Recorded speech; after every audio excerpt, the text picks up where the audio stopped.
What's up guys, Firewolf here, giving you a step-by-step tutorial guide on the brand new Lian Li O11 Mini V2, which launches today at just under $90. The Mini V2 comes in either black or white, and will also have a flow version with 5 pre-installed fans for $10 more. The size only increased 2 liters from the original O11 Mini, and now has a beautiful panoramic view, back connect motherboard support, a built-in GPU anti-sag bracket, and a 10-degree bottom fan slant for improved GPU cooling performance. This video is crazy long, but I'll have timestamps so you can feel free to skip ahead or come back whenever you're lost. All the components will be listed down below, along with the affiliate links that help and support my channel. But your time is worth more to me, so thank you, and I hope this guide inspires you to start your O11 Mini V2 build and earn a subscribe from you. Now for this white build, we're going for the Ryzen 7 9800 XUD CPU for the best gaming performance, alongside the AORUS Master ICE 5080, which is a beautiful all-white GPU. To match the all-white aesthetics, we're going for the AORUS X870E Pro ICE motherboard and hitting it with 64 gigs of G.Skill Trident Z5 Royal Neo memory and a 2TB 9100 Pro NVMe for storage. Cooling the CPU is the Lian Li Hydroshift II, which comes with a 2.1-inch screen and the signature hidden tubes for a clean setup. For fans, we're going with my all-time favorite, the Lian Li SL-INF wireless fans, alongside the Lian Li Wireless Strimer cables, which all connects to a single L wireless controller that reduces the needs for hubs and extra cables. And finally, powering this build is going to be the Lian Li Edge Platinum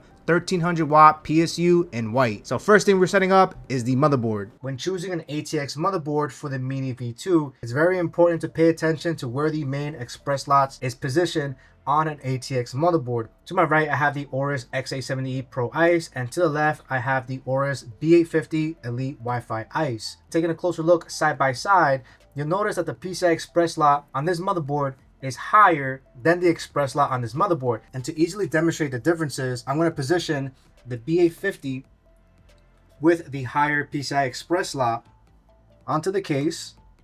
And as you can see here, we don't have an express slot that we can remove, and there are no openings to support having the GPU mounted in this top position. And you can see that because once I start placing my GPU, because there's no open slot, you're not able to fully install it because this top slot is completely blocked off. But if I use this Pro ICE, you'll now notice that because this express slot sits lower and matches these express slots, meaning that I'll have no issues horizontally mounting my GPU because we have enough open express slots. So just keep that in mind when choosing an ATX motherboard. If you're looking to horizontally mount it, make sure you choose a motherboard that has that express slot on a lower level. So now we're ready to prep up our motherboard. I'll be using the AORUS X870E Pro ICE, which is a beautiful all-white motherboard that will look really awesome on this Mini V2 case. In this step, we'll be installing the CPU, our RAM, and our NVMe SSD. So first step is installing our CPU, and that's going to go right here in the center.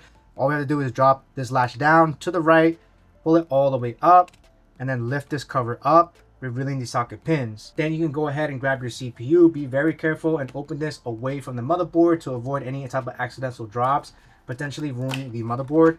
I have the camera on top, so I'll be doing it over. Always be very careful and cautious. Once you have your AM5 CPU, or in this case the 9800 XUD, you want to make sure you locate the triangle on the top left, which will match up with the triangle on the top left of the socket cover. And you'll also see some notches on the top and bottom, which will also align to the socket as well. So once you're ready, carefully drop the CPU down very gently.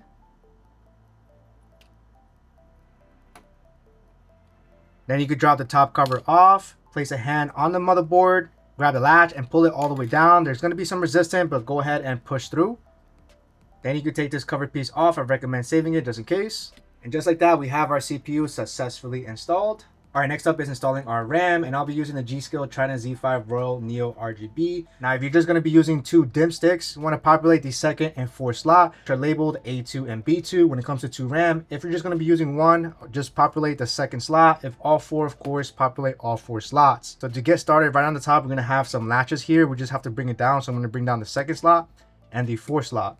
And depending on your motherboard, you may have additional latches on the bottom. So this motherboard does. So I just have to drop down again the second and the fourth slot. Next, we take our RAM and we want to make sure line up the notch with the middle line over here. You can see they don't match up. But if I were to flip it over, you see now they match. So once you have the correct orientation, you can go ahead and slide it over. And I like to lock it down from the bottom first. You hear a nice click, and then the top. Now we have our first RAM installed. Same thing here, we grab our second RAM. Want to make sure we line up the notch. Slide it over. One click on the bottom, and the final click on the top. And just like that, we have our RAM successfully installed. And I gotta say, the Trident Z5 Neo RGB looks stunning in this motherboard. All right, next up, we're ready to prepare our NVMe SSDs. I'll be using two NVMe's. One of them is gonna be the Samsung 9100 Pro, which is a Gen 5 NVMe. And the second one is going to be the Gigimundo G7400, which is a Gen 4 NVMe SSD. Now, one important thing that you should know besides the generation of the SSD is figuring out whether or not your NVMe is single-sided or double-sided. You'll see that once I show you to the side, you'll see all the components listed on just the top. But if we were to flip it over on the bottom, everything is pretty much free and clear, meaning that these are single-sided. Most NVMe's are going to be single-sided, but you may have a double-sided, so just make sure you know whether your NVMe's are single-sided or double-sided. And the reason for that is because some motherboards might have additional accessory pieces for single-sided NVMe SSDs for better contact with the heat sinks, which should give you better cooling performance. So just keep that in mind, but I'll definitely cover that shortly. Now, the good thing about the Pro Ice is that it has friendly DIY features. So all I have to do is lift this latch on the top to reveal the main NVMe socket over here. You might have to use a screwdriver to unscrew these. For additional NVMe sockets, latch on the left side, lifting this whole heatsink cover, which exposes 3 additional M.2 sockets. So in total, I can have a total of 4. I highly recommend you take a look into your specific motherboard's manual because some of these sockets may share bandwidth with the main express slot. So just keep that in mind. Every motherboard is different. So starting off with the main NVMe, the 9100 Pro Gen 5, I want to make sure I populate on the main primary slot, which is this over here. We're going to notice the sticker here that we do have to remove. And because the 9100 Pro is a single-sided NVMe, also this additional thermal pad, which we do have to remove the sticker from both sides, which is recommended to put the thermal pad right on top. Adding that additional thermal pad increases the height of this NVMe drive, giving you more contact with the heatsink. With that out of the way, make sure you match the notch of the M.2 with the notch on your socket. So in this case, it's going to be just like this. I'm going to angle it in, push it in. And then right on the left, this black tab, I just have to lift this up, push this NVMe down, and then let go of the black tab, and that will automatically lock that in place. Now for the additional M.2 sockets, depending on your motherboard, you might have additional pieces like I referenced earlier.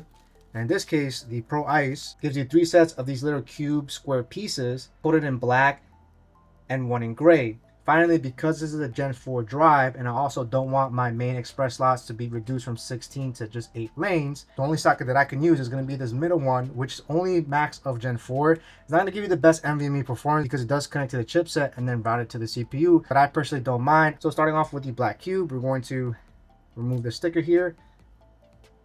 And I'm going to place this cube right over here, which has like a nice clean surface. And once again, since I have a single-sided NVMe, I'm also going to peel this off. It's a little great piece. I'm going to put it right on top of this black cube, and that's going to give us the proper height elevation to ensure that our NVMe has maximum contact, and it also prevents bending as well. There's a lot of benefits using those accessory pieces. So once again, we're going to match the notch with the socket over here. I'm going to put it in an angle, and then same thing, I can just lift this black tab, push it down, and let go, which makes it very easy and seamless. That's one of the reasons why I love this Pro Ice, is because they make it very easy to install. Now we're ready to install our heatsink covers. It's going to be the main heatsink over here. So same thing here, we want to make sure we remove the sticker on the bottom, revealing the thermal pad. And then we're going to line this piece here right on top of here, so that way it's locked in. We want to make sure we're at an angle here. And then I can easily push this down to lock it in place. Same thing here with the bottom heatsink covers here. Since I'm only populating an NVMe on the middle, I only have to remove the sticker from the middle, just like that. And then we're going to line up the tabs right on top.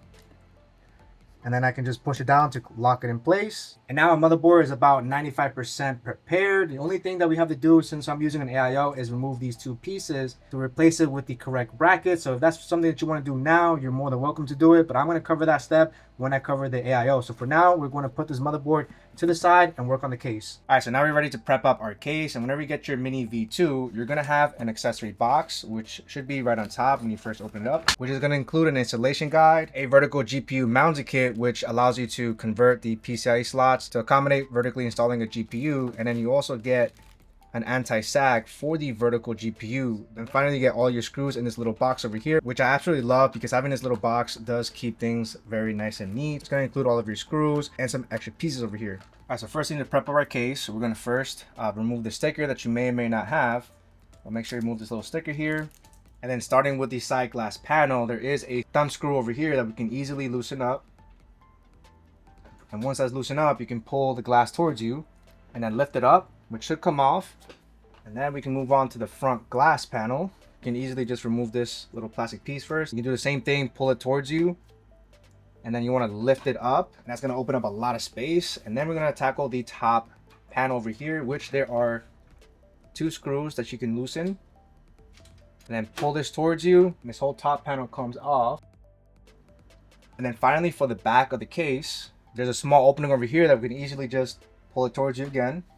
The whole back panel comes off. Now that we have the back exposed, to give us the most space possible, we want to remove this middle piece over here, which only has 1 screw holding it in place. So you can easily unscrew it. And once you unscrew it, this whole piece comes off very easily. All right, and after that, we have 2 hard drive bays. So if you're planning on using hard drives, you can definitely keep this. However, I personally don't use hard drives, so I'm personally going to remove it. We have 4 thumb screws that you can easily remove. And with those thumb screws out of the way, we can easily slide the whole hard drive bay upwards. Then you can easily pull it out. For the second drive, we're going to do the same thing. We're going to lift it up and pull it out. And with those 2 hard drive bays out of the way, we now have maximum space, which will make cable routing easier and installing hubs if you ever need to.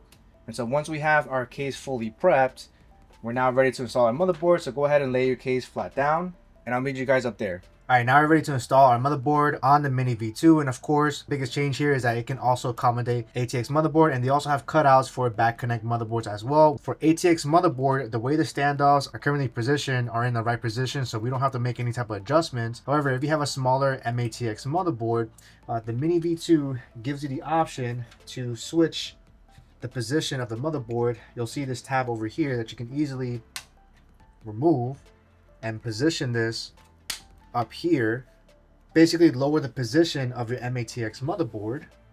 And for those of you guys that are considering and lowering your MATX motherboard, inside the accessory kit, you're also going to have this socket that has a Phillips screwdriver on the end, which allows you to reposition any of these standoffs to a lower position so you can drop that MATX motherboard to make more room for an even larger and thicker radiator. However, since I'm using an ATX motherboard, my only option is going to be the standard version, which is going to be the top mounted position. We don't have the option of lowering it down. So once we know that, we're going to go ahead and grab the X870E Pro ICE motherboard that we just prepped up. I highly recommend you lower it down very carefully. I like to use my opposite hand in the IO port to help guide the motherboard. The middle standoff is raised higher, so you're going to feel it click, where you can no longer move the motherboard. And of course, make sure you move it just a little bit to align all the screw holes in the center. Next, you want to grab a total of 9 motherboard screws, and they look just like this. They have like a rounded circle, and of course you can find it in the accessory kit with all the screws jammed in a little pack. So I do recommend taking the time in separating all of your screws with the compartments to make it easy and more organized. So go ahead and screw all 9 in.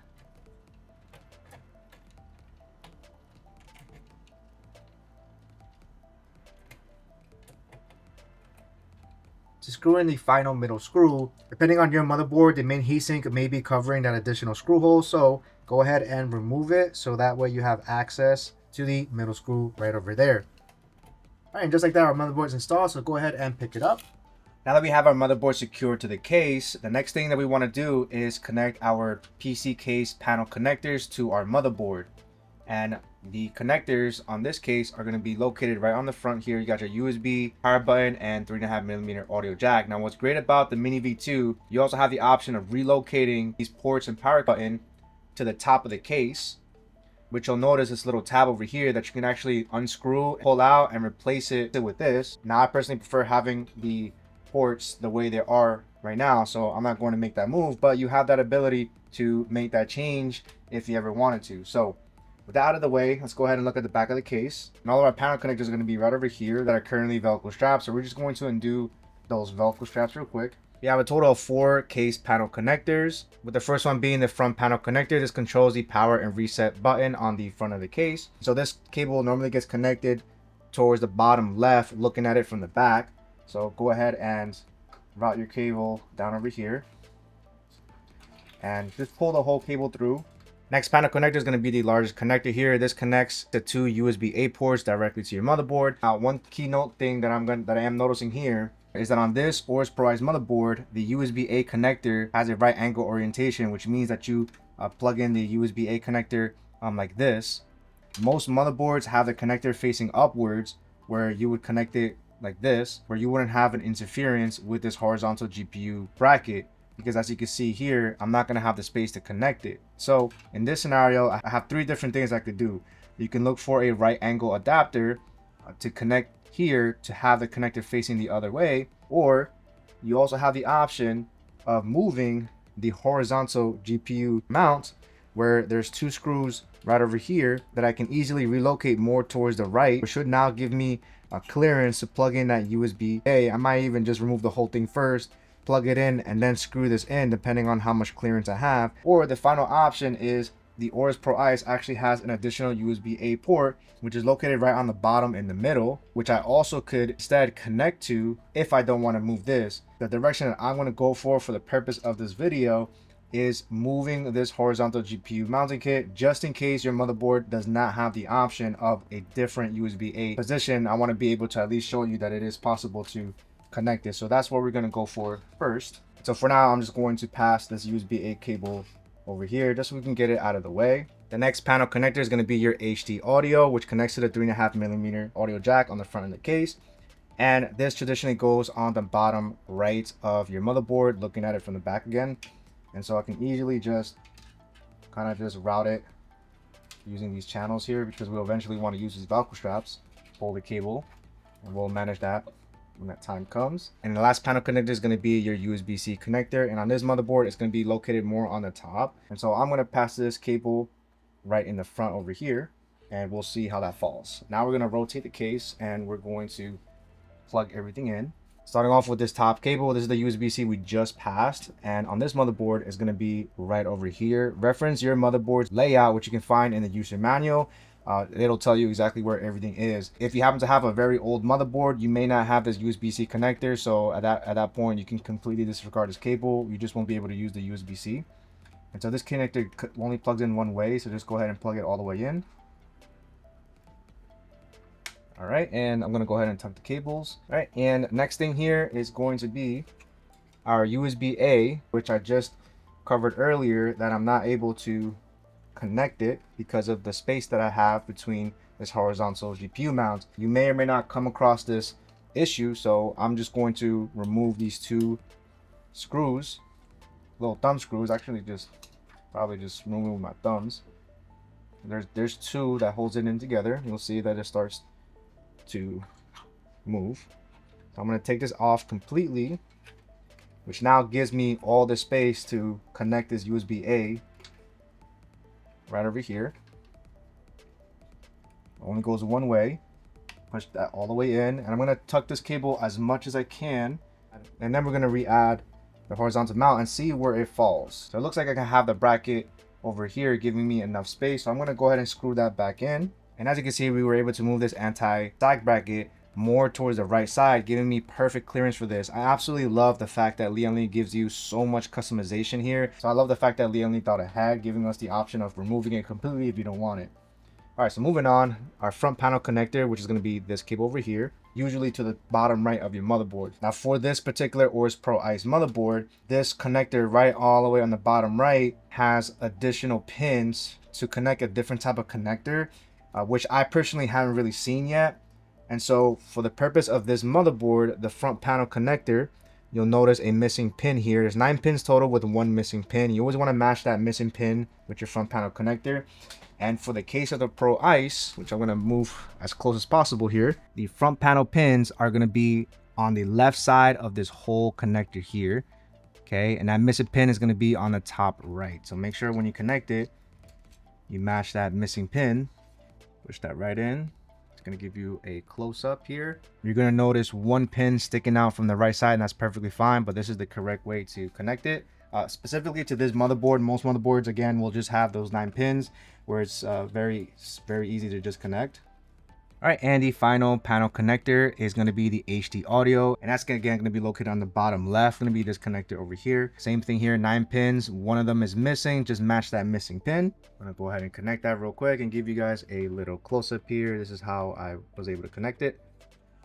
All right, all panel connectors are connected, and if we rotate to the back, you'll notice all these cables are sticking out. So I recommend using the included Velcro straps to manage them. All right, give you a quick close-up of the cable management. I really love the fact that these 2 strips on the bottom make it very easy to contain all these cables, and also the fact that they're all white is also a huge plus. And give you guys a close-up of all the panel connectors. This is going to be the USB-C panel connector, followed by the USB-A connector, which we move this horizontal mount more to the right to make space. And then we also have the front panel connector, giving you a really cool close-up here. And then we have the HD audio, which is going to be on the bottom left. All right, and now we're ready to install some fans. The fans that we're going to go for is going to be, of course, the SL-INF wireless fans. And the first fan I'm going to tackle is going to be the rear position, which supports 120mm fans. For the rear, you only need a single pack of the standard blade, because that is going to exhaust hot air out of the case. The next thing you want to do for the Infinity Wireless specifically is that, of course, we have 2 designs here. We have the rectangular infinity mirrors, and on the other side, the taper design. Make sure that you know what design you want to go for. My connector is going to be located on top here. And so right on the bottom, we have additional connectors. And in the single pack, you're going to see this little piece here that is recommended to cover these additional pins. You lock it in place, just cover those extra pins and move it to the right side. Those pins are nice and covered. And then right on top of here is where we can attach our L wireless receiver. So go ahead and line up these tabs here. Just pay attention to the orientation, and we'll have to go in like this. You kind of push this in, and then you just slide it to the left. And double check the orientation of the cable here. You can see that the cable is going this side. This is the side that we want to go. If for whatever reason it's going the opposite side, you can switch the position of this cable to the other side by removing this top cover, rerouting the cable, and putting the cover back on. But the way we have it now is perfect. The last step here is on the back of the fan. We want to make sure we remove these 4 corner pieces, because that's going to allow us to screw in our case fan screws. So just with rubber pieces on the back, you can leave the rubber pieces in the front. Finally, the Infinity Wireless fans do come with black case fan screws. It's up to you if you want to use the black colored ones, but on the Mini V2 accessory kit, you also get silver screws. It's completely up to you which one you want to use. I'm going to go for the silver screws. All right, and once we are fully prepped up, one last thing here is this connector. I'm going to feed it right on top of the CPU connector. There's some openings over here. I'm going to pass that through over here first. So go ahead and carefully pass it through. It slips in very easily. And don't forget about the tail connector as well. Just pass it all through. You can use your opposite hand to pull the remaining cable. All right, and then from here, I'm just going to find the perfect position that I personally want to go for. I'm probably just going to go for somewhere right in the middle, maybe right on top of the letter A for the AORUS RGB letters, and go ahead and screw in 1 screw, and I'll show you guys exactly what it looks like on the back. I just screwed in 2 screws in the corner real quick just so I can hold it in place. But as you can see here, we have a lot of adjustments to raise the fan up or raise the fan low, depending on how you want to have your fan position. You could always move it later on if you're not happy with how it looks. All right, now that we have our rear fan installed, we can see exactly how it looks like. All right, and before we proceed, I do want to connect a wireless receiver connector, but I want to quickly remind you guys that we have 2 connectors here. You have your main 4-pin. You can easily tell because you have those 4 silver trim, and then you have a tail connector here which has 2 pins. This is just for supplemental power. It's going to be your main PWM, which you could directly connect it to your motherboard's fan headers. For example, the Pro Ice has 3 on the bottom, 2 on the side, and also 3 on top. Every motherboard has different configurations, and this connector, I am going to connect it right on the bottom over here, which this is a system chassis fan. So turning it around, we want to again focus on the one that has the 4 pins, and I'm going to pass that right underneath, and then I'm going to rotate the case, and I'm going to connect it right in this open fan header, which has 4 pins and a tab towards the left. So all you have to do really is just match the open tab. You just match it up and it should plug in very easily. I'm gonna push that right in, and just like that, we have our first rear fan connected. Let's go ahead and turn this case around again. And thankfully, we have just enough length, so once we put our power supply unit, this cable will be hidden in the back. All right, the next set of fans I want to tackle is going to be our side fans here. So this supports two 120mm fans, and the fans that you want to pick up are two single pack of the reverse blade fans, so that way we can have the beautiful mirrored finish in the front. And this is also going to be responsible for bringing in or intaking cold air from the outside into the case. Now, another thing I want to point out is you're going to notice this white tab on the top and another white tab on the bottom. Lian Li does give you the option of removing each one of these tabs and repositioning the tab depending on how you want your layout. So by default, we have one tab on the top and one on the bottom, which means that when we have our fan, it's going to be right in the center. But if you wanted the fans to sit even higher, you can easily remove this tab right over here, pull this out, and as you can see, you do have openings over here that you can easily install this, but keep in mind that you do have to remove this horizontal bracket momentarily to give you the space. But I just want to quickly demonstrate real quick. I'm not going to fully install it, but it allows you to put the fans at a much higher position. But just keep in mind that if you're going to be using a 360mm AIO with the fans, it's going to come up around here, so it's going to block it a little bit. The default having the one tab on top, at least for me, is going to work perfect. So I'm just going to reinstall this real quick. So since we're going to go for the middle, I'm going to rotate this case around, because this is where we're going to screw in the fans. This bracket is not removable, so we're just going to have to attach it directly. And so make sure you have your fans interlocked and kind of decide which design you want to go for, whether it's the taper design or whether it's the rectangle design. I think for the side, I'm going to go for the rectangle design. All right, once you know the pattern, go ahead and remove the cornered pieces on each one of these fans. Just the back, of course. All right, now that we have all cornered pieces out of the way, go ahead and grab your L wireless receiver and start installing it. I could actually also put it in the bottom. Yeah, I think I'm gonna go for the bottom, so that way we can hide the cables much easier. Okay, and we're going to push this to the left to lock it in place. And thankfully we do have the correct orientation where it's shooting on this side. But keep in mind that if I went for the tapered design, it is now facing this side, so I will have to move the position of this cable to the other side, which again, you can remove this clip, pull the cable towards the right, and reclip this back. But since I'm going for the rectangular design, just so I can show off how each design looks, I'm just going to stick with the rectangle. And finally, let's not forget this additional piece here, which blocks those additional connectors on top, just for protection against short circuits, of course. This is why they include this here. So I'm going to go ahead and position that right over the pins and push it to the right. The arrow is always going to indicate exactly where to push, which is very convenient. All right, so now our top is nice and protected. And now we're ready to place the fans. Starting from the inside, grab this cable, and you can literally just feed it through the bottom, which you'll see this cable right over here. I'm just going to pull it towards me.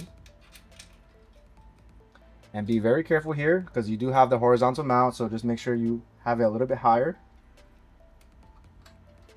All right, and you're going to notice that because of the L wireless receiver, this is going to be the lowest position that I can have these fans. If you have the L wireless on the top, you're going to also run into a little clearance. Another thing too is I do have the options of having the fans all the way up. Keep in mind that these two screws on the top are now covered, but because these are the wireless fans that are daisy chain and interlock, you're more than welcome to just screw in 6 fans if you want the fans all the way on top. Don't forget that we still have our AIO and our fans, so depending on the thickness, I might want to just leave it to the middle, giving me all 8 screws. So that's exactly what I'm going to do. So whenever you're ready, go ahead and find that perfect sweet spot. Go ahead and screw in all of your case fan screws. All right, now that I have all the case fan screws installed, the next step here is connecting our PWM connector. 4-pin, I'm going to pass that on the bottom of the motherboard. Turn this around, and I'm going to connect this 4-pin PWM right next to the one for the rear fan that we just installed.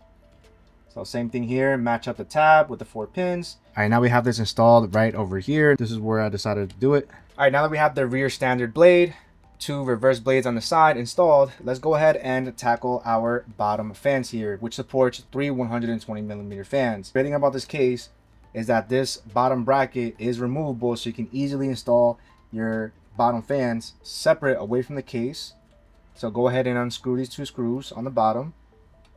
And with those 2 screws out of the way, you can literally just grab this whole bracket, pull it right out, and now we're able to attach our 3 fans on this bracket. So now we have the bottom bracket out of the way. For your bottom fans, if you're going to be going for the Lian Li Wireless Infinity fans, make sure you pick up a 3-pack of reverse blade fans. The reason why we have reverse blade, of course, is so that we can see the beautiful mirrored finish on top while still acting as intake to bring in cold air from the bottom of the case and upwards. So now we know that, let's go ahead and interlock our infinity fans, which are very easy to do. There's 1 and there's 3. Now that we have all 3 daisy chained, and before we can screw this in, of course, we want to flip it over and remove all of these corner tab pieces only from the back of these fans. All right, now that we have all the corner tab pieces removed, we're now ready to screw these in. So go ahead and flip it back over. Pay attention to what pattern you want to do. I'm going to go for the rectangle design. You can place it right on top of the bracket here. Go ahead and grab the bracket and the fan, flip it over, which is going to reveal all of the screw holes. And once again, just play around with how you want the bracket to be. I'm just going to have these fans centered where all these screws are exposed. And you're going to grab a total of 12 case fan screws. I'm going to go for the silver ones that are included in the accessory box. And you go ahead and screw in all 12 in. All right, once you have all your screws in, you can go ahead and turn it back around. Like as I said earlier, this is going to be the front position. So when we have it on the case, we have to really figure out where we want our connector to go. And I think it'll look the best if we have the connector on this side of the case here, so that that way it's nice and hidden. So let's go ahead and grab that connector, our wireless receiver, of course. We're going to put it on this side. And this one, you can easily push to the left. And thankfully we have the correct orientation. And just as a reminder, if for whatever reason this cable is facing the other side, you can go ahead and remove the tab up and switch the cable to face this way. Finally, on the opposite connector here, go ahead and put this piece here so that way you are protected just in case. You just never know.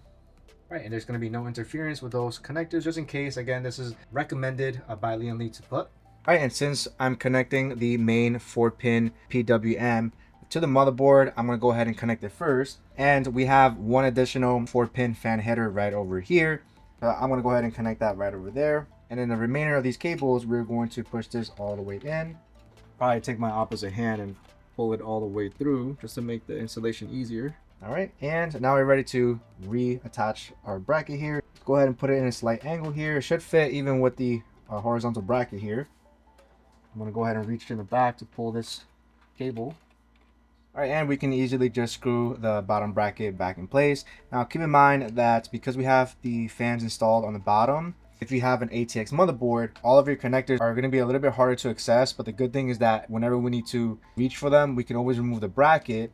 You do have some space though. There is definitely some space here to, if you have like smaller hands, kind of like, you know, position the cables. It is going to be uncomfortable though. So when it comes to connecting anything else on the bottom, I'll be removing the bracket to make it very easy to show you guys exactly what's going on. So go ahead and attach the final screw here. All right, so now that we have our bottom reverse blade fans, our side reverse blade fans, and our standard blade fan in the rear, if you're going to be using an AIO, you'll have 3 additional fans, which are going to be standard blades on top, which I normally like to install the AIO in this step. However, because the Mini V2 is a very compact case, the AIO and the fan is most likely going to make it very difficult to connect your CPU power connector, which I don't think is going to be much of a problem because this top bracket is actually removable. So you can always remove the bracket with the AIO attached to connect the power connector. But to make things very easy and simple, in this step, we're going to start installing our power supply unit. And the PSU that I'm going to go for is going to be the Lian Li Edge 1300 watt platinum rated PSU. And what I love about the Edge series PSUs from Lian Li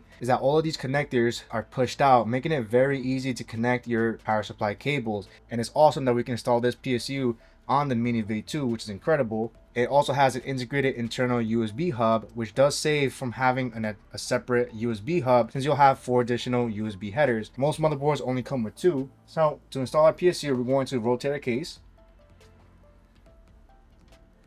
And you're going to notice this bracket right over here. And the main purpose of this bracket is to offset the power supply unit.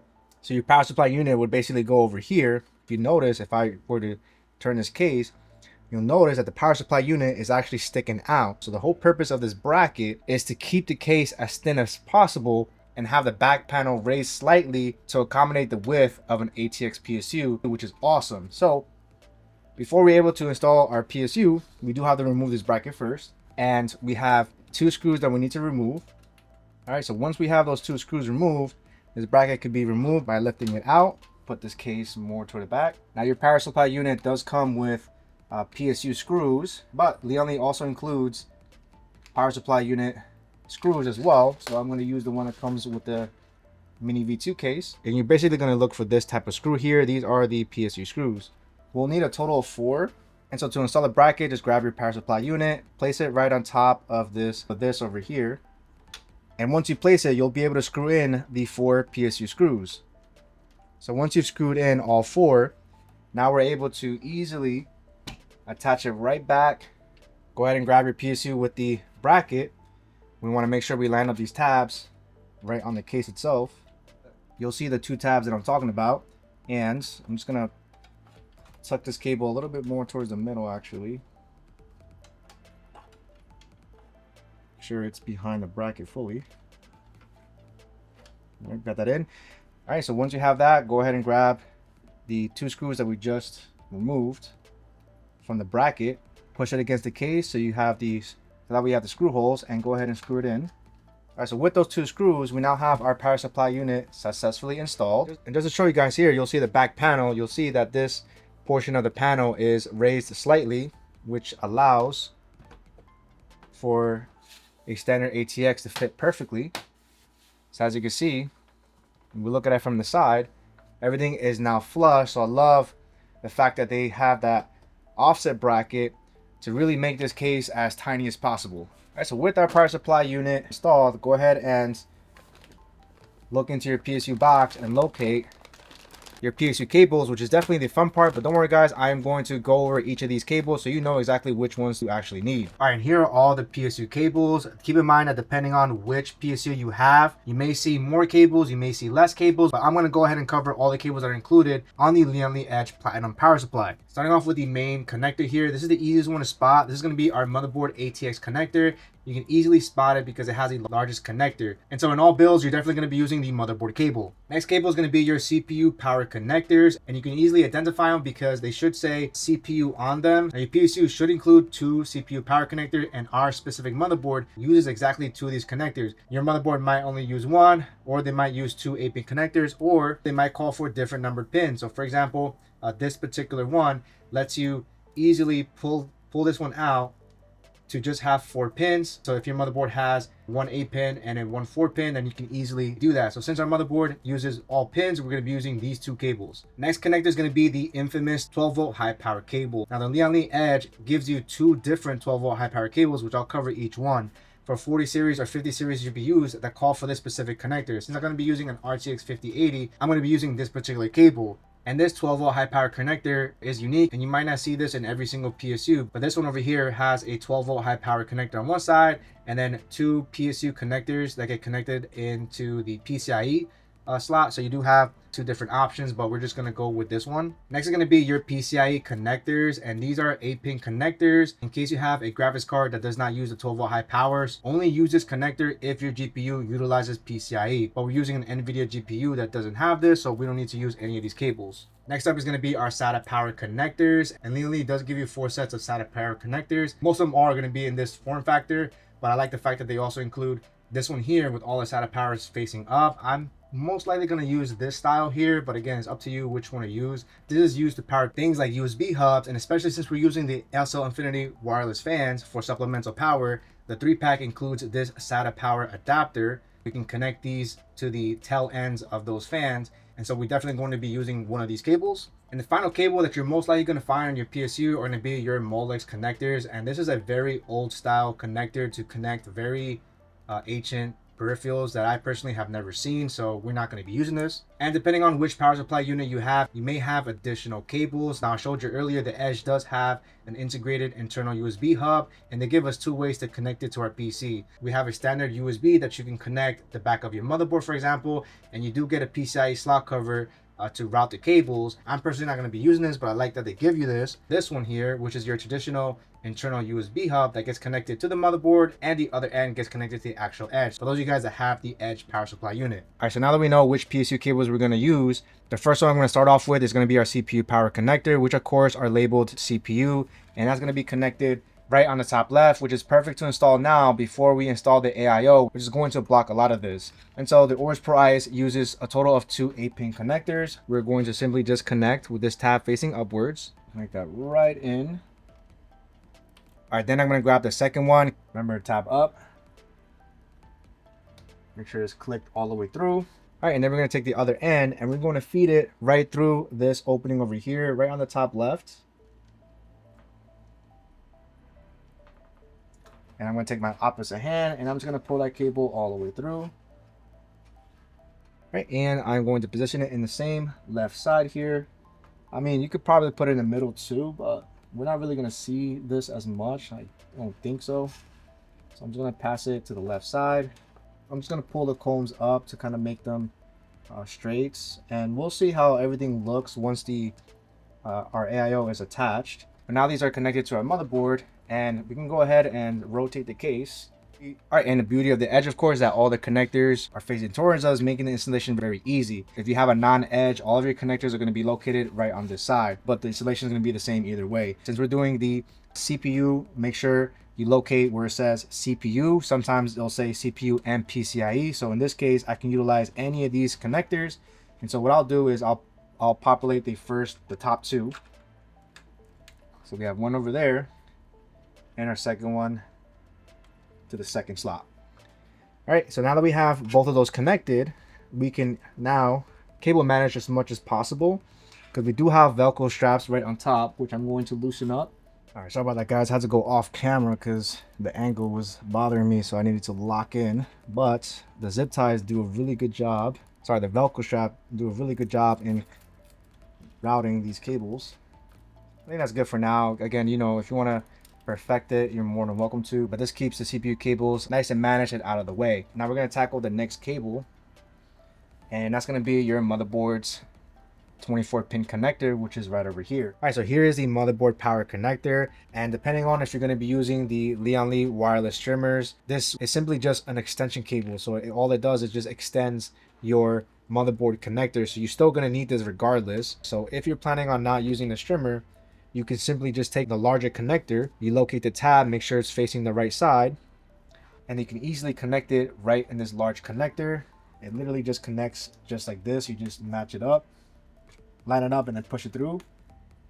And with that connected, you can easily route the cables through this grommet right over here. But since we are going to be using the Lian Li wireless streamers instead, we're actually just going to connect the streamer first and then connect the motherboard connector on the back. So one thing about the streamer cables is that by default they come with this black clip installed, but they also include white clips for the top piece over here. You don't have to really worry about this side because that gets tucked inside the case, so it doesn't really matter. You can easily replace this black clip by just pulling the clip apart from each side. This whole back piece comes off. Then you can start pushing this with the 3 holes that you see right inside. And finally, we can attach the other piece and close the clip. And just like that, we have it replaced with the white clip, so to match the white aesthetics that we're going for. And so with that out of the way, make sure we have the tab on the right side, and we're just going to connect it with this large pin, push it in. Okay, and now that's connected. Now another great thing about this Mini V2 is that inside the grommet, you're going to notice a little white tab, and they only added this to stabilize your motherboard connectors, and I'm going to show you how that looks like on the other side. So for now, go ahead and bend the streamer or your regular PSU cables if you're going to go for that, and make sure you go over the grommet on top of that little white bar and just push it through. Now that we have it pushed through, let's go ahead and rotate the case. Right over here we see the other end of our motherboard cable, and this white piece tab that I was just talking about here is adjustable. There's a thumb screw here that you can easily loosen up. All right, now I'm not gonna lie, this thumb screw is really tight, so probably would have been a good idea to loosen this up before attaching a PSU. So one thing you could do if you need to adjust this, I don't really have to, but just in case you're stuck in this situation, you can just remove the 2 screws and kind of momentarily lift the PSU out of the way to kind of make room. Now, being that I have the edge, it does sit really close, so it's really hard for me to even fit a super tiny screwdriver or one of those really like twisty ones. You can probably grab yourself a pair of pliers, which I do have here, or maybe I'm just too weak. But with this, I'm just easily able to just twist it. So as long as I twist it, it should have no issues. There you go. So this could be readjusted, and the whole goal here is to have it leveled perfectly. So look at the front, just make sure everything is nice and leveled. And once you have that nice and leveled, you can just tighten it up. And the whole purpose of that, like I said earlier, is that it prevents your motherboard connector from dragging down. All right, so since this is an extension cable, of course we got to grab our motherboard 24-pin ATX connector and plug it on this end. So we're going to do that real quick. We want to make sure the tab is facing the right side. Push it all the way in to connect it securely. So let's go ahead and quickly connect it. That's gonna go right over here, and on this side you'll see MB. So this is how you know it's a motherboard. There's a larger one that goes right over here. We just have to push that in, and then the smaller one goes right there. Now our motherboard is connected, and we just really have to figure out how to route this. And I'll probably want to just kind of Velcro strap the bulk of this cable using these two Velcro straps. All right, so using these two Velcro straps, I was able to contain the bulk of these cables. All right, so skipping the internal USB header, we are going to connect this SATA power connector that we are going to utilize to add additional supplemental power to the tails of each of these SL-INF wireless fans if you have two or more. Remember, the rear fan is not really necessary. So the SATA power connector uses 6 pins, and you're going to locate wherever it says SATA. So in this case, it'll say SATA on this side of the PSU. If you have a regular PSU, you should be able to see it. It'll literally say SATA, and it'll only have 6 pins. So connect that directly to the PSU. I'm personally going to connect it all the way to the last slot to give me enough space to route this cable as low as possible, because I just want the SATA power to sit as low. And so I'm going to route this behind the strimmer and try to get it from here. And now we have our SATA power, and I can actually Velcro strap to this, but for now I'm going to leave this free, because then now we can attach the SATA supplementary power, which is included on the 3-pack of the SL-INF fans. So as long as you at least get one 3-pack, you'll get one of these is all you need. And so this end gets connected to one of these SATA. You can put it literally anywhere. I'm just going to put it over here. It only goes in one way, so if it doesn't go in the first time, just switch the orientation. I was able to connect that. And now you'll notice that each of these have exactly 2 pins, which is perfect for the tail ends of each of these wireless fans. So this tail end is for this dual infinity fan. And so I'm going to go ahead and connect that real quick. You just match up the tabs, connect it. Next, I'm going to locate my bottom fans, which is this one over here. This is the tail end. Remember, this one links to the rear fan. I don't need to supply extra power to the single fan.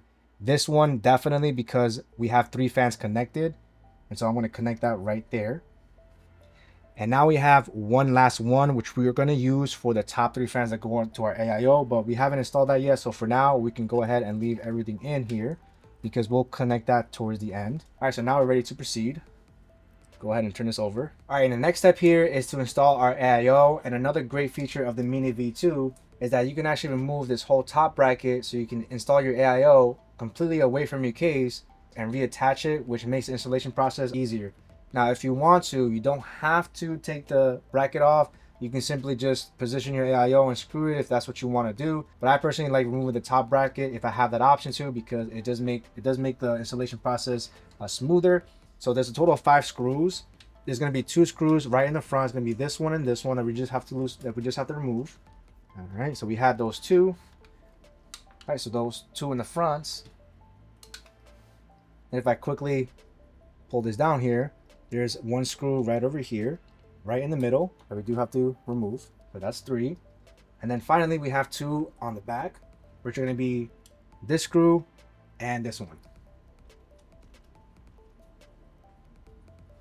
And so with those 5 screws removed, you can easily lift this bracket up, you might notice these little tabs just kind of lift it up. This whole top bracket comes out, and now we're ready to prep up our AIO. All right, now we're ready to prepare our AIO, but before I proceed, the AIO that I'm going to be using is going to be the Lian Li Hydroshift II. And if you're planning on using SL-INF wireless fans, what I love about Lian Li is that they give you the option of getting this AIO without having including fans. So this is the 360N version. There are two other versions, one with TL fans and one with CL fans. So if for whatever reason you cannot find a 360N version, you can just go for any of the other versions, whichever one is a cheaper option, and just replace those fans with these fans. The same thing would apply for any other AIO, because almost every other AIO that you buy are going to include 3 fans, so you can simply just take off, swap them out for whatever fans that you decide to go for.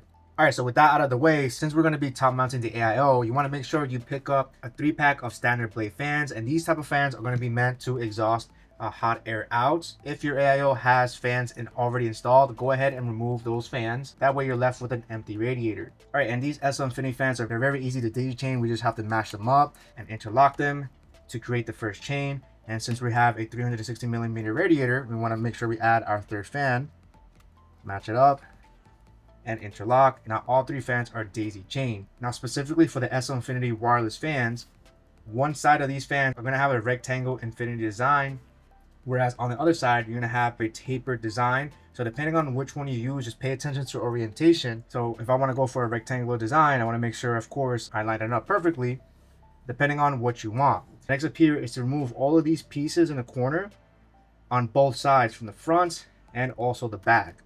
And this is going to reveal the screw holes that we're going to need to, so we can put in our radiator screws and be able to screw them in. So take the time and remove all the pieces. All right, now that I removed the rubber pieces on both sides, we're now ready to position our fans right on top of the radiator.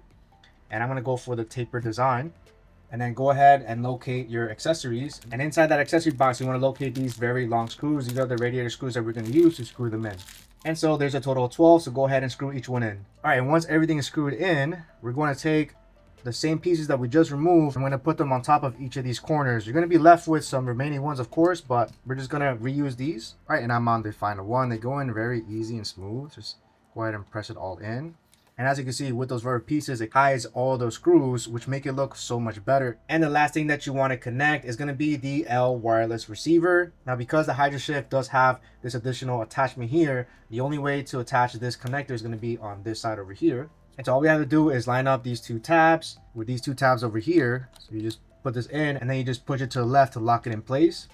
And the last thing here is, since our AIO is going to be installed this way, you'll notice that the connector is facing to the front, and we want the connector to be facing the other side. So that means we have to change the orientation of this cable. So we can easily do that by just removing the cable off of this tab. And then this top piece is removable. And once you remove that, you can easily reroute this to face the other side and add this back on. That way, when we're installing the AIO, we'll see now the cable is facing towards the back, making the cable management super easy. All right, and once our AIO is fully prepped, we can go ahead and grab our top bracket that we just removed. So in order to install the AIO on our top bracket, we just have to flip over our AIO. We want to make sure, of course, that the tubes on the Hydroshift are located towards the back. Now, if you're not going to be using the Hydroshift, then the tubes should be falling on the right side, unless if you want the AIO to be facing the other way. Again, that's going to be personal preference. But in the case of the Hydroshift, it is very easy. Make sure we position our bracket, pay attention to the back tab again, and we want to start lining up the screw holes here. And so you'll notice the bottom tabs are going to have all of the screw hole mounts here. So when positioning the bracket, you can probably aim for somewhere in the center, or you can pull it all the way towards the right, against the right side of the AIO, and it should have all of your screw holes. And so in your AIO, you're going to have an accessory kit, and you want to locate your radiator mounting screws. And then once you're ready, go ahead and screw all screws in. Should be a total of 12. All right, and I got all 12 screws screwed in. The next thing here you want to make sure is you loosen up all the cables. From the right side of the cables attached to the actual Hydroshift is going to have a internal USB header and a AIO pump. So that's going to be these cables to the right. And then on the left here, you want to make sure, of course, we loosen up the cables for our L wireless receiver for the actual fans. The last thing I do recommend before placing the AIO is your AIO came with like a plastic piece that I do recommend putting it over, so that way this metal piece is not crashing your motherboard, just in case. Now, I just threw away that plastic piece, unfortunately, so I'm going to use this plastic bag that also came with it, just to make sure nothing gets scratched. And now we're ready to install it on our case. Before placing our top bracket, one important thing to note here is the positioning of your rear infinity fan.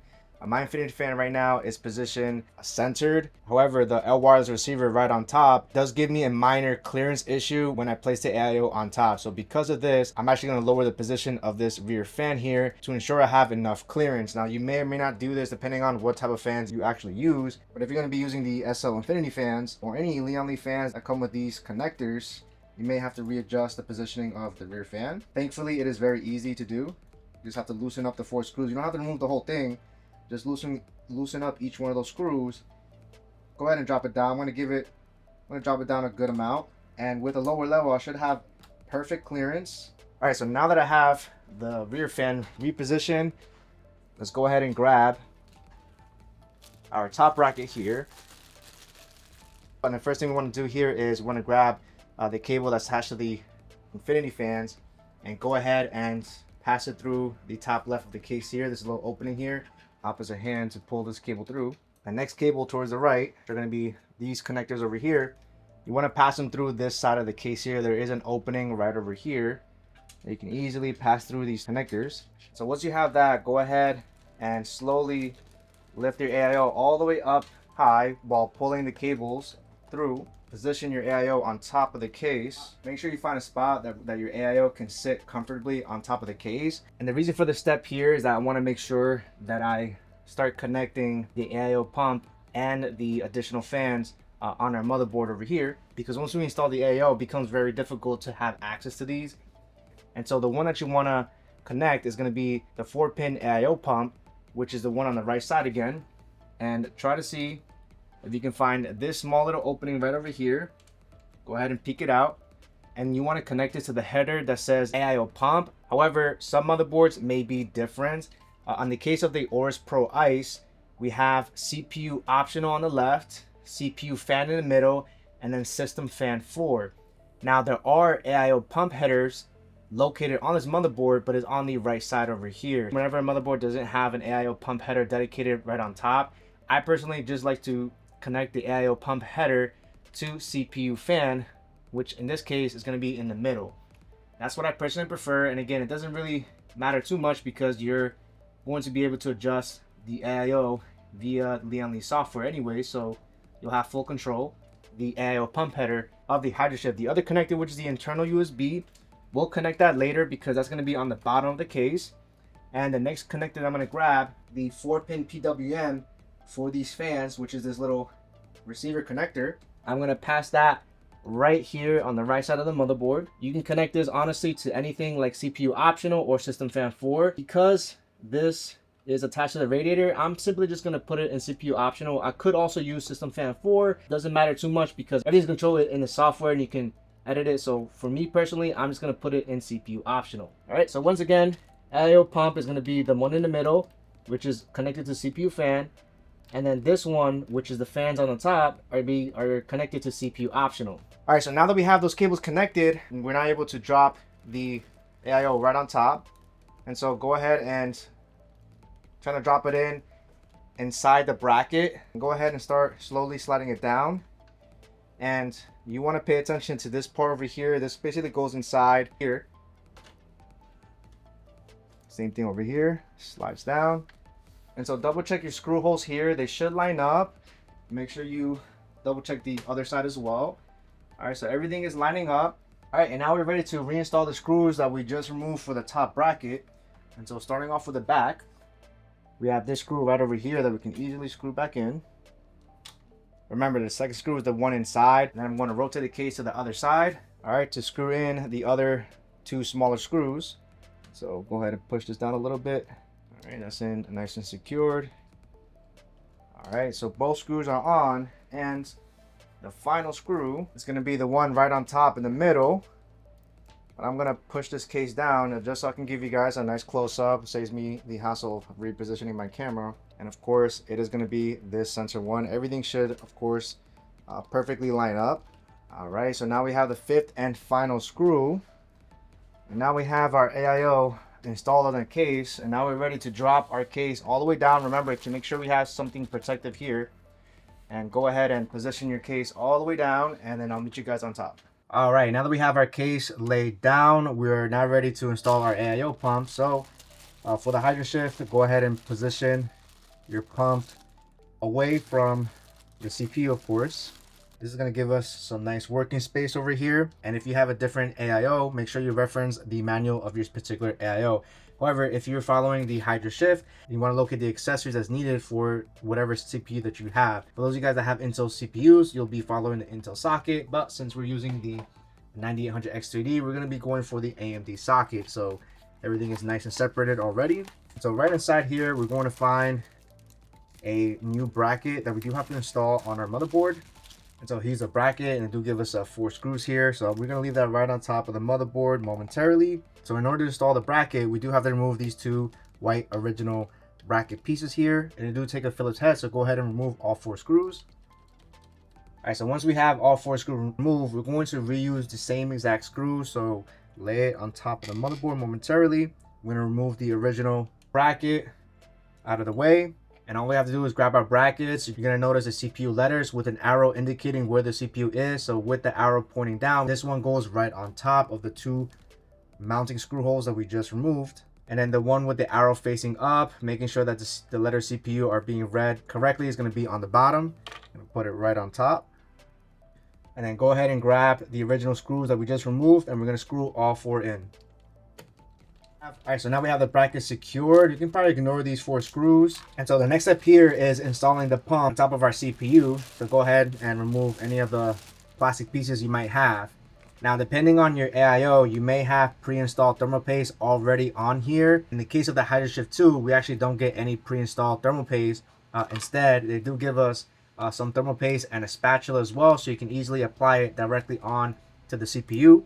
However, I'm personally going to be using the Arctic MX4. So you can basically use any other thermal paste. So if you have a favorite one, you're more than welcome to use whichever one that you actually like. So I'm going to go ahead and draw an X. You can do a pea-sized amount as well, whichever method that you want to do.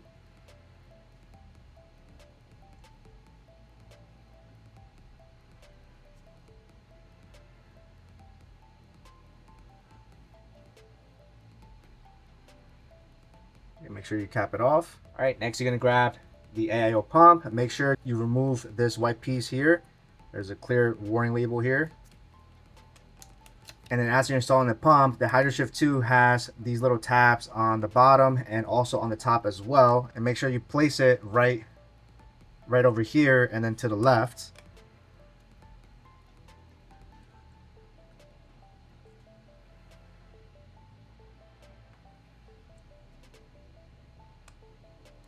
Right. So once it's slid to the left, you can actually let it go. That's something that's very unique for the Hydroshift II. I don't remember seeing that on the first Hydroshift. And then we can go ahead and locate these thumb screws in the accessory kit. And with these 4 screws, we're going to place it right over our 4 holes. I like to put all 4 screws in first, and then I start to tighten each one.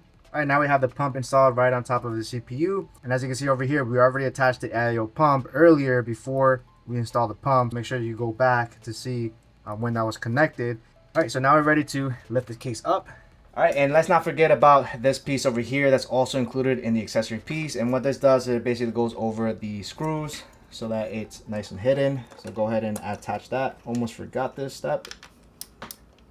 You can push them all the way in. Makes it look really nice and clean. Now the next step here is rotating the case one more time here, because we do have an internal USB. Right. And this is the internal USB that I was just referring to. Now the Hydroshift II LCD does have a wireless receiver, so this isn't necessary. However, if you want full LCD control, then you are going to need to use the internal USB, of course. And if you have a different type of AIO that has an LCD screen, then all of them should have an internal USB header anyways. And so knowing that, this cable we're going to feed on the bottom, but I want to route the cable behind the other cables. So I'm going to take the time to do that real quick. All right, so that's routed right behind. And I'm going to pass it right on the bottom center, where your internal USBs are normally located on your motherboard. These additional cables that we just installed, go ahead and route them again. Just put it on top. Let's go ahead and turn the case over. All right, and to access that internal USB, I do have space to plug it in from here, but to make things easier and especially to show you guys exactly what's going on, I did mention earlier that we can easily remove the bottom fan bracket in case you ever need to access the bottom. It does make it much easier to access. And so once those two screws out, go ahead and gently lift everything up. Pull it out, just slightly, enough so you can see your actual internal USB. All right, and you just want to locate your internal USB headers on your motherboard, reference your motherboard's layout, but on the AORUS Pro ICE, they're going to be these two bottom connectors, and they do say USB inside of them as well to make it easy to read. But for the internal USB header, we have a total of 9 pins with 1 missing. Just make sure you match the missing pin with whatever missing pin you have on your motherboard. In this case, the Pro ICE, the missing pin is on the top left. So make sure you match that and push it all the way in. All right, and since we're back here, I'm gonna go ahead and take the opportunity to also install the AIO Wireless controller inside the case. You also have the method of installing it via USB, so you can plug this in on the back of the motherboard, and that works perfectly fine. I personally don't like to have something like this sticking out from the back, so I'd rather have this inside the case. Again, it's completely up to you. Whenever you open up your AIO Wireless controller, you will have this additional cable here, which on one end splits off into a 4-pin PWM and an internal USB, and then on the other end we have this type of connector that gets attached on the bottom of this controller.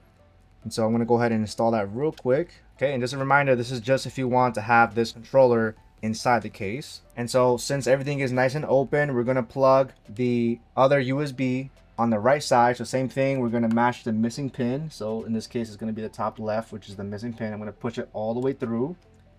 And then this also has a 4-pin PWM that can also send RPM signals to allow the motherboard to control it. If you want to connect this, you're more than welcome to connect it to any open 4-pin PWM if you want to. I personally am not. I like to use the L-Connect software to manage all of my speeds effectively. And so because we don't have much space, I'm going to go ahead and remove the connection here because we're not going to be able to feed the USB in. I'm going to push this cable all the way on the bottom.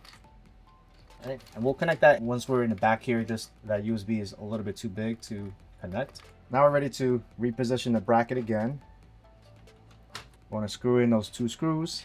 All right, so now that we have those 2 screws in, let's go ahead and rotate the case. All right, and the connector that we just pushed, I'm going to reconnect that to the AIO Wireless controller. And I can literally position this literally anywhere. I'm going to position this on the bottom right. And since we also attach our 3 fans on top, we still have an open 2-pin supplementary power connector for this tail end over here on the top. And I'm not sure if we have enough space. Oh yeah, we do have enough space, which is perfect. And so we're going to connect that right now. This is again the supplementary power for our 3 fans on top. Because of the position, it's going to have to hang like that. All right, so now that we have our supplementary power, our controller installed, the last step here is to install our GPU. So we're going to go ahead and rotate the case again. All right, now we're ready to install our graphics card. And the one that I'm going to go for is going to be the AORUS 5080 Master ICE, which is a beautiful white graphics card. And it's amazing that this Mini V2 is able to accommodate the size of this GPU. And so all we have to do here is unscrew these PCIe slot covers depending on how many your GPU uses. Since I'm using the AORUS Master ICE and it is a very thick card, it'll take out at least 3 slot covers. So depending on your GPU, it may take less or maybe 1 more. I'd probably hold on to the slot cover so they don't fall off. All right, and now that I have 3 removed, we're ready to install our GPU in a horizontal method. And so you want to make sure you line up this notch in the notch of the PCI Express slot on your motherboard. And so I recommend going in very carefully. And as you're closing in, you want to make sure everything lines up, of course. All right, once you're close enough to the Express slot, go ahead and push your GPU in. So that way it's locked into place, and now you can kind of let go. And so now you're ready to screw in the screws that we just removed for the slot covers here. You can put these to the side, just save them just in case you ever need to use them in the future. and you're going to screw in your GPU, and it looks like the holes are aligned perfectly actually, which is awesome. All right, so I was able to screw in all the screws to hold the GPU in place. It looks like I don't have to really rely on the horizontal anti-sag bracket, but we're gonna go ahead and adjust it anyways. And so this right here, of course, is the anti-sag. So this screw over here, go ahead and loosen it up. It's a Phillips head, so twist it to the left a little bit, and then try to lift it up. Try to lift this up, and the whole purpose is so that way you can ensure that your graphics card is leveled.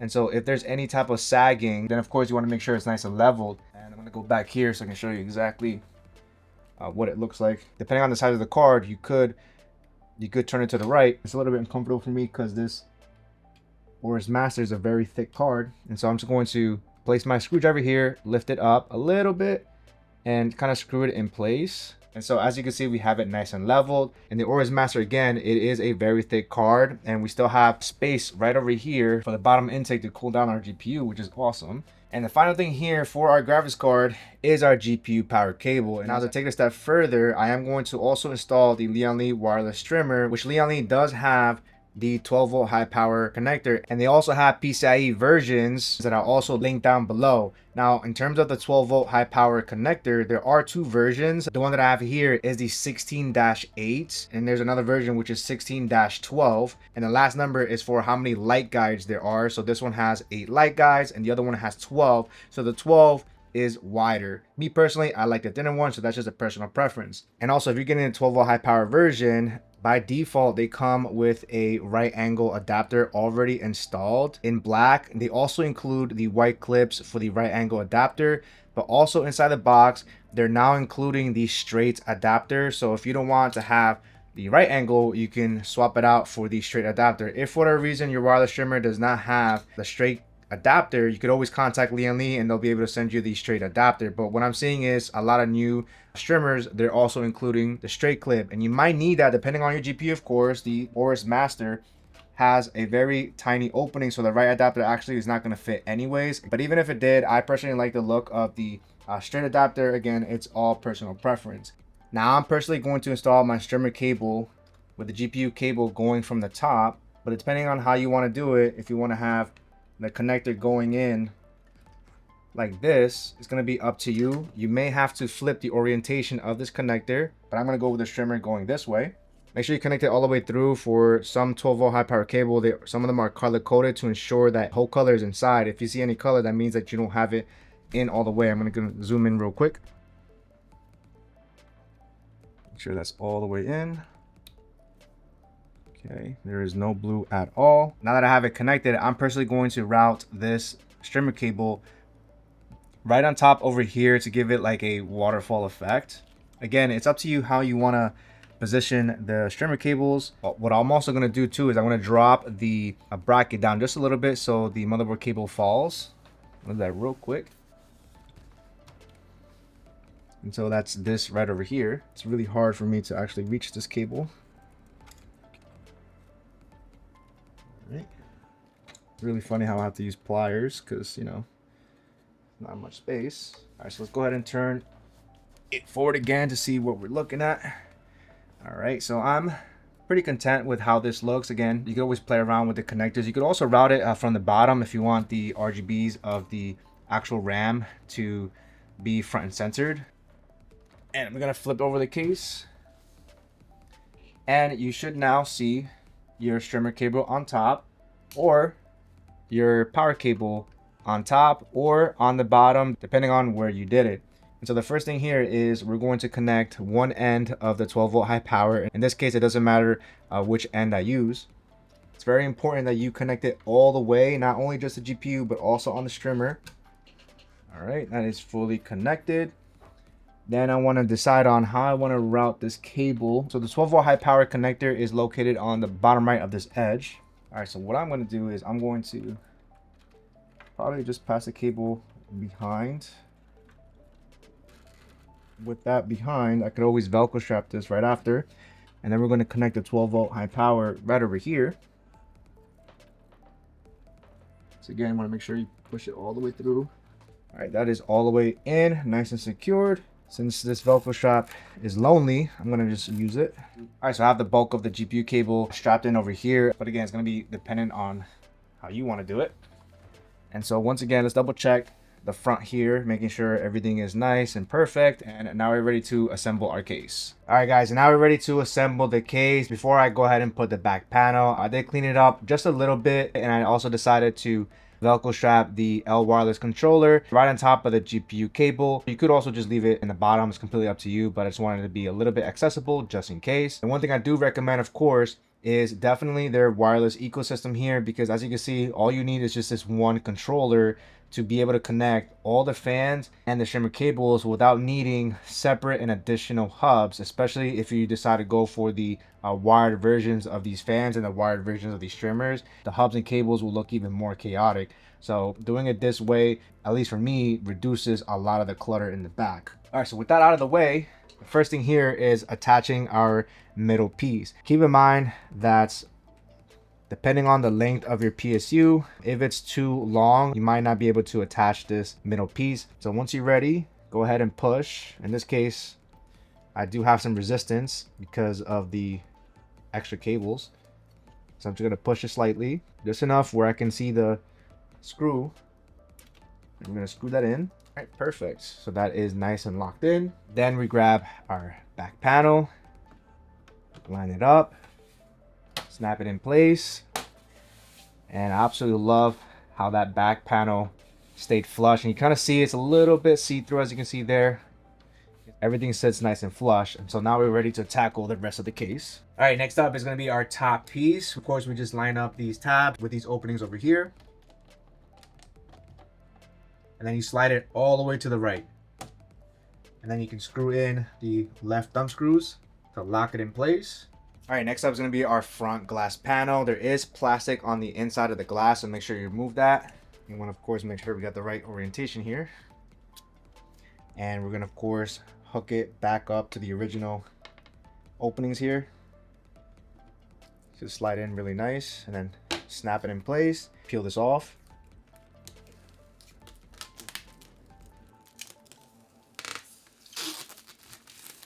All right, and for the final glass, I decided to move the case in the corner of my desk. And just like I said earlier, there are some plastic on the inside of these glass panels.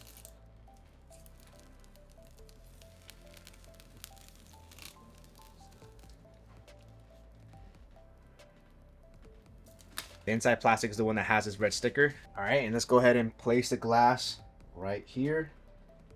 And be very careful here because the tabs are very close to the fans. You don't want to scratch it. I recommend probably picking it up and dropping it in very carefully, of course. And once you have it dropped in, push the glass in, and then you can lock it in with this thumb screw. All right, so now that is nice and secured. And then we can finally remove the last plastic piece. Hit it with some final glass cleaner. All right, and just like that, we have our case fully assembled. It looks absolutely beautiful. I'm gonna give you guys a look at how it looks like on the corner. I mean, that looks super clean. And I'm gonna show you what cables we have connected on the back.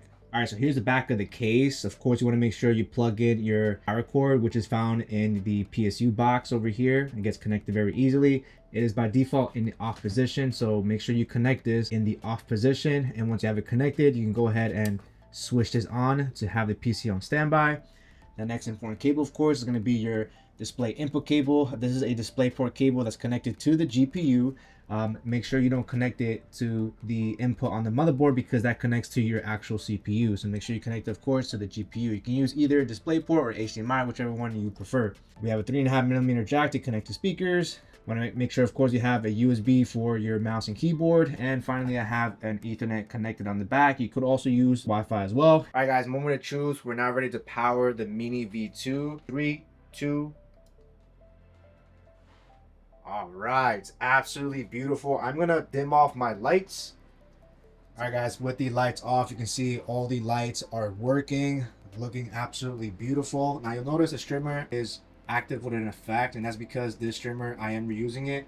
but your streamer by default, as well as the SL-INF fans, are also going to be white. This little lighting you see on the bottom here, that's for the RGB lighting of the AORUS Master ICE. That's something very specific to the Master Series graphics card, so you're not going to see those little effects on the bottom. When you first power on your PC, of course, you're going to have to wait until everything is settled, so it's going to take a long time. You'll notice that this motherboard has a QLED here, so it's under 15, so it is currently under memory training, so just give it time. Make sure you have it plugged into a monitor, of course. But other than that, I do have Windows installed here, so I'm going to show you guys exactly what programs to use to control all the RGB effects that you currently see right now. All right, once you guys boot up and have everything set up, the one program that you're definitely going to need to be able to control all the RGB effects on your SL-INF fans, the streamers, and of course the Hydroshift II is to download and install L-Connect 3 that you can get on Lian Li's website. Once you have that installed, the first thing you want to do is go to the L wireless sync setup.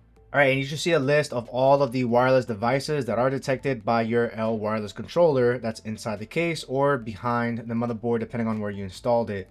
Now, remember I did tell you that the one that has this effect right now, I am reusing, which is why this is the only one that you see with a red icon with its own unique binding control ID. So I'm just gonna quickly unlock it real quick so that way I can rebind it. So in general, when you first start it up, you should see all of your wireless devices with all of these broken link icons. So all you have to do really is just click on the chain to bind them. So once I click on this, now that wireless streamer, for example, got binded, and you do that to each one of these, and you'll notice that they'll all start to change to a rainbow color.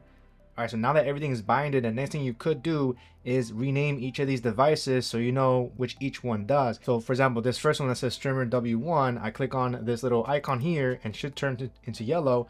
So I know that goes to the GPU, so I'm just going to simply call it GPU. And then if I click on this one, which says SL-INF, I click on this over here, and now you'll notice that the side fans are in yellow, so I can easily rename this to simply just rename that to simply side. Those are side fans, and you just repeat the process for each one of these if you want to rename them. All right, once you rename them, you can go ahead and click on OK. And it will automatically take you to the lighting effects. Here's where we can change all the RGB elements. I'm going to quickly click on a static color because I do want to change this rainbow colors, and I'm going to set all the colors back to white, and I'm just going to hit apply. Now you'll notice that just the top changed, and that's because we're highlighted on top, and you can do this individually, or you can easily simply click on apply to all SL-INF fans, and that will apply the effect on all the fans. And the same thing is true if I go ahead and click on GPU, for example. I can go ahead and click on a separate effect. Let's say do a quick static color. Maybe I want to do a turquoise color, and I hit apply.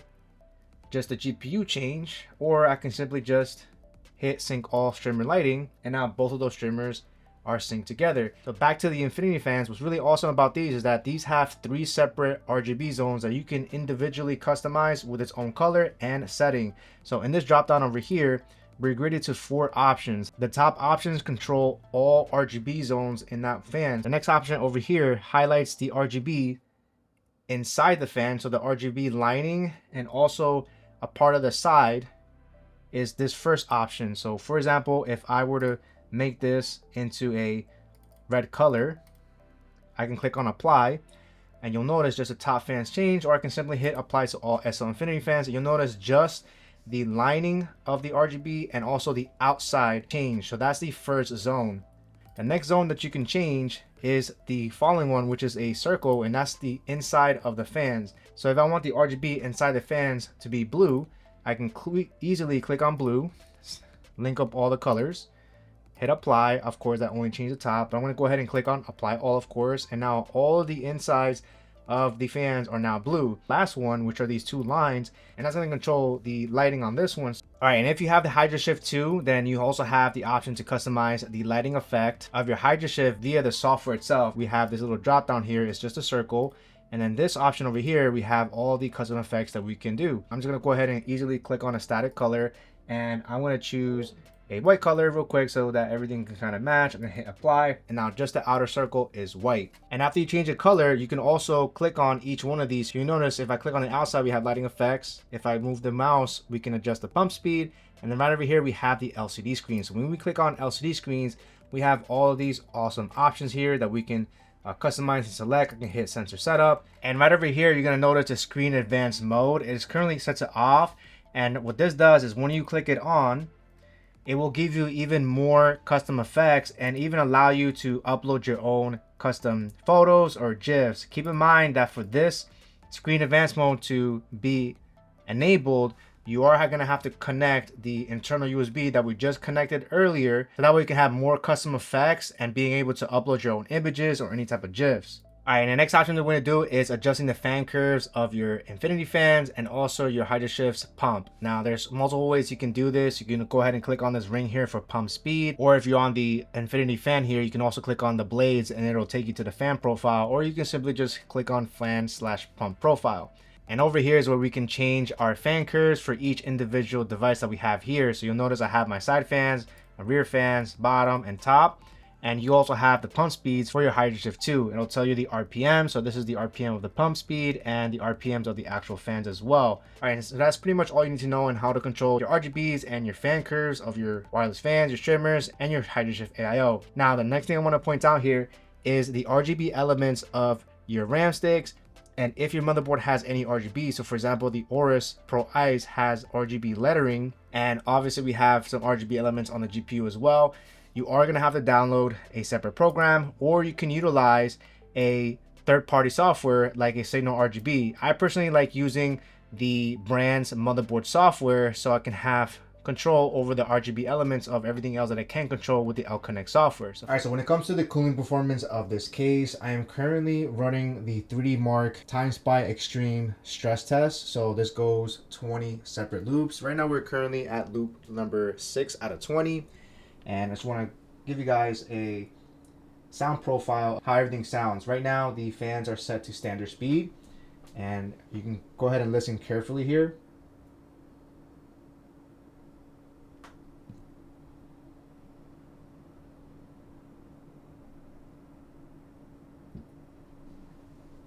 And so as you can hear, it is very quiet.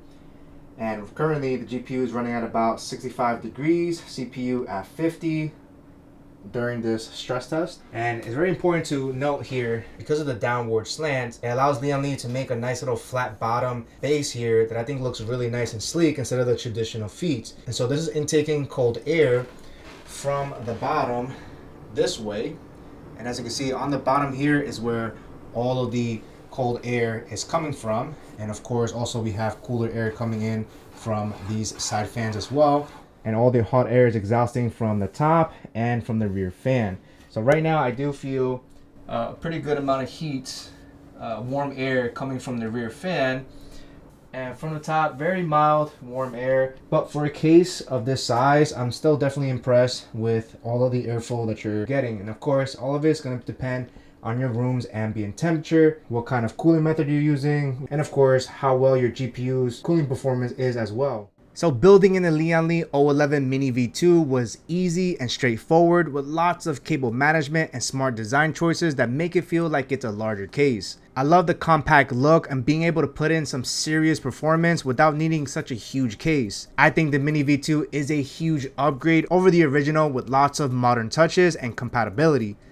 The only downside of this case is that some ATX motherboards with GPU express slots in the highest position won't be compatible to horizontally mount your GPU, so make sure you double check the main express slot position. Besides that, the airflow on this case is great, with my 9800 XUD averaging 52 degrees Celsius and the 5080 averaging 67 degrees during a 4K stress test, and a max of 77 degrees on the 9800 XUD in a Cinebench multi-score CPU test. The O11 Mini V2 is perfect for those looking for a PC case that supports an ATX motherboard and a 360mm AIO while keeping it as compact and functional as possible. I personally recommend it, especially with their wireless ecosystem, making your setup look amazing. I want to thank Lian Li for sending the case, Infinity Fans, Hydroshift AIO, and Gigabyte for their AORUS Pro ICE motherboard so I can showcase and make this awesome build for you guys. All components will be listed down below, along with the affiliate links that help and support my channel. And finally, I want to thank you and all of my followers who spend their time watching my videos and supporting my channel. These videos take a long time to produce, but I know it's needed, so hopefully this guide helps you in your journey to create an awesome O11 Mini V2 gaming PC. I'll catch you guys on the next one. Firewolf out.